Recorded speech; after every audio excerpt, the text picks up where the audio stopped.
Deskripsi masalah. Sering kita melihat di rumah sakit, para pasien yang terbaring lemas dengan berbagai macam penyakit yang dialaminya.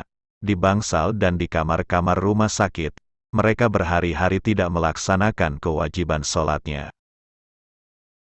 Hal ini termasuk sebagian dari fenomena yang patut disayangkan. Sebagai orang Islam yang harus taat kepada Allah Ta'ala, dengan kondisi meninggalkan sholat seperti itu berarti mereka sesungguhnya terkena musibah dua kali, yakni musibah dengan penyakitnya dan musibah dengan meninggalkan sholatnya. Na'udzubillah min zalik. Memang sebagian dari mereka ada yang tidak sadarkan diri atau ada yang koma. Untuk yang seperti ini berarti mereka mendapatkan uzur untuk meninggalkan sholat. Tetapi untuk mereka yang masih dalam keadaan sadar tetap berkewajiban melaksanakan sholatnya dengan kondisi apapun. Jangan sampai hanya karena tidak bisa turun dari tempat tidurnya, atau tidak bisa mengganti pakaian yang terkena najis, atau tidak bisa melakukan wudhu atau penggantinya yakni tayamum, atau tidak bisa menemukan orang yang dapat menolongnya, menjadi alasan mereka untuk meninggalkan sholatnya. Sebab sholat adalah ibadah yang paling fleksibel dan yang paling mengakomodir kelemahan pelakunya. Dengan bukti jika tidak bisa melakukan sholat dengan cara berdiri maka boleh melakukan dengan cara duduk. Jika tidak bisa melakukan dengan cara duduk maka boleh melakukan dengan cara tidur miring. Jika tidak bisa melakukan dengan cara tidur miring maka boleh melakukan dengan cara tidur terlentang. Jika tidak bisa melakukan dengan cara tidur terlentang, maka boleh melakukan dengan cara isyarah menggunakan kepala atau pelupuk mata atau mata. Jika tidak bisa melakukan dengan cara isyarah, maka boleh dengan cara memberlakukan dan membayangkan semua pekerjaan sholat dengan hati, meskipun tanpa toharoh dan dengan pakaian yang najis. Tetapi dengan fakta dan kondisi yang mereka alami, sebagian dari mereka masih sangat berharap ada keringanan untuk bisa meninggalkan kewajiban sholatnya. Pertanyaan: sebatas manakah sakit yang dapat meninggalkan kewajiban melakukan sholat? Jawaban: Malikiyah, Syafi'iyah dan Hanabilah sepakat, selama akal sehat masih ada maka kewajiban melakukan sholat fardu tetap ada. Sedangkan menurut Hanafiyah, jika sudah sampai sakit yang mendekati kematian dan tidak bisa isyarah dengan kepalanya maka sholat fardunya gugur. Referensi: Al-Mizanul Kubro, Juz 1 halaman 141.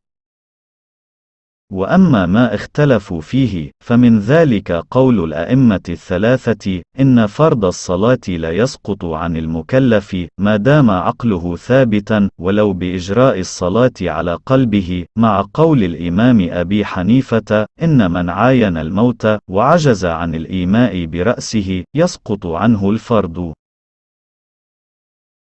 Adapun yang mereka perdebatkan di dalamnya, maka diantaranya adalah pendapat ketiga imam, bahwa kewajiban sholat tidak bisa gugur dari orang mukallaf selama akalnya masih tetap ada meskipun hanya dengan memberlakukan pada hatinya, serta pendapat Imam Abu Hanifah, bahwa orang yang mendekati mati dan tidak mampu dari isyarah dengan kepalanya maka gugur kewajibannya. Al-Fiqhul Islami wa Adilatuhu, Juz 3 halaman 31. والخلاصة إن أقصى حالات التيسير للمريض هو الإيماء بالرأس عند الحنفية والإيماء بالطرف البصر أو العين أو مجرد النية عند المالكية وإجراء الأركان على القلب عند الشافعية والحنابلة. Kesimpulannya bahwa batas maksimal kondisi-kondisi kemudahan bagi orang sakit adalah isyarah dengan kepala menurut Hanafiyah, dan isyarah dengan mata atau hanya dengan niat saja menurut Malikiyah, dan memberlakukan rukun-rukun sholat dengan hati menurut Syafi'iyah dan Hanabilah. Al-Majmu' Syarhul Muhadzab, Juz 4 halaman 317.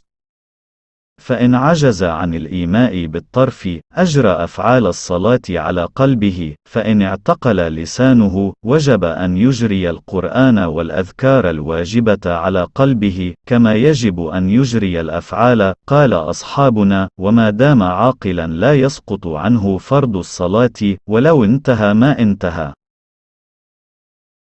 ولنا وجه حكاه صاحب العدة والبيان وغيرهما أنه إذا عجز عن الإيماء بالرأس سقطت عنه الصلاة، وهو مذهب أبي حنيفة، وهذا شاذ مردود.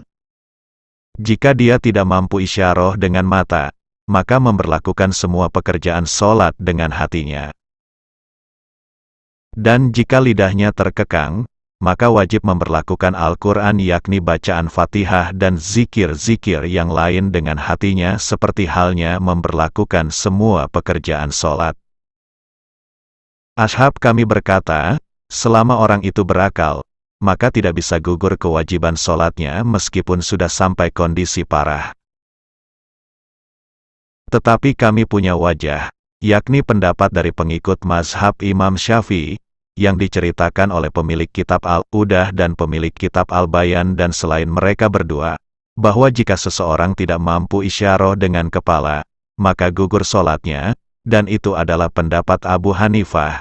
Ini adalah pendapat yang ganjil dan ditolak. Wallahu a'lam bis-shawab.